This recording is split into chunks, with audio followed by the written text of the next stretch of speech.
लोग इस समय जो गीता का जो अध्याय पढ़ रहे हैं यह है विभूति योग है। विभूति योग यानी कि अर्जुन ने भगवान से कहा कि हे प्रभु, आप साक्षात और आपके अंश रूप में सभी विद्यमान है इस संसार में, तो आप कौन कौन और किस किस जगह आप विद्यमान हैं। तो भगवान ने यह संकल्प किया कि मैं तुम्हें विस्तार पूर्वक जो मेरी कुछ विभूतियां हैं मैं उनको तुम्हें बताऊंगा। तो आज इसी क्रम में आज भगवान बता रहे हैं कि रुद्राणाम संकर्षास्मि। रुद्र कितने होते हैं? 11 रुद्र। कितने रुद्र होते हैं? 11 रुद्र होते हैं। उन रुद्रों में मैं शंकर नाम का रुद्र हूं। कौन हूं? शंकर नाम का रुद्र हूं। और वित्तेशो यक्ष रक्षसाम। वित्तेश मतलब होता है वित्त का स्वामी। तो वित्त का स्वामी कौन है? यक्षराज कुबेर।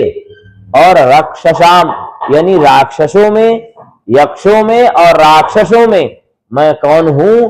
कुबेर नाम का अधिपति हूं, वित्त का स्वामी हूं।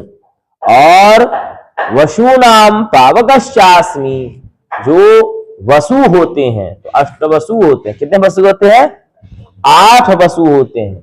और इन्हीं में से 8 वसुओं में से एक अष्टवसु जो थे, उनको ऋषियों ने श्राप दे दिया था। तो वह भीष्म नाम के बहुत भयंकर कर्तव्य पारायण योद्धा और भगवत भक्त हुए हैं, जिनको आप कभी जानेंगे। और वसुनाम पावकश्चास्मि। उन वसुओं में मैं पावक हूं। ठीक ना? अष्टवसु हैं, अष्टवसुओं में तो भीष्म जी भी थे। अष्टवसुओं में मैं क्या हूं? अग्नि हूं, पावक हूं। ठीक है? अस्मि मतलब हूं। और फिर मेरु शिखरिणाम हम, जिसका शिखर बहुत ही गगनचुंबी है और विशाल है। ऐसे पर्वतों में पर्वतराज मैं सुमेरु पर्वत हूं। भगवान ने यही कहा कि रुद्रों में मैं शंकर हूं और यक्ष राक्षस में मैं कुबेर हूं और अष्टवसुओं में मैं जो है पावक यानी अग्नि हूं।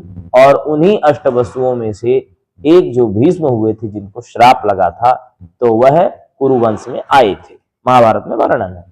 और पर्वतराज सभी पर्वतों में श्रेष्ठ मैं सुमेरु नाम का पर्वत हूं। यह सभी भगवान के अंश से प्राप्त हुए हैं। तो क्या ऐसा कह दिया जाए कि और कोई भगवान के अंश से नहीं प्राप्त हुए हैं? तो सभी चीजें परमात्मा के अंश से ही निकलती हैं। और न शंकर में भेद है, न रुद्र में भेद है, न महादेव में भेद है, न विष्णु में भेद है, न वराह में भेद है। वह सब एक दूसरे के पूरक हैं।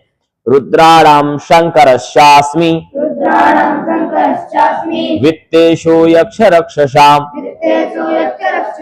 वसूनां पावकश्चास्मि। मेरुशिखरिणामहम्।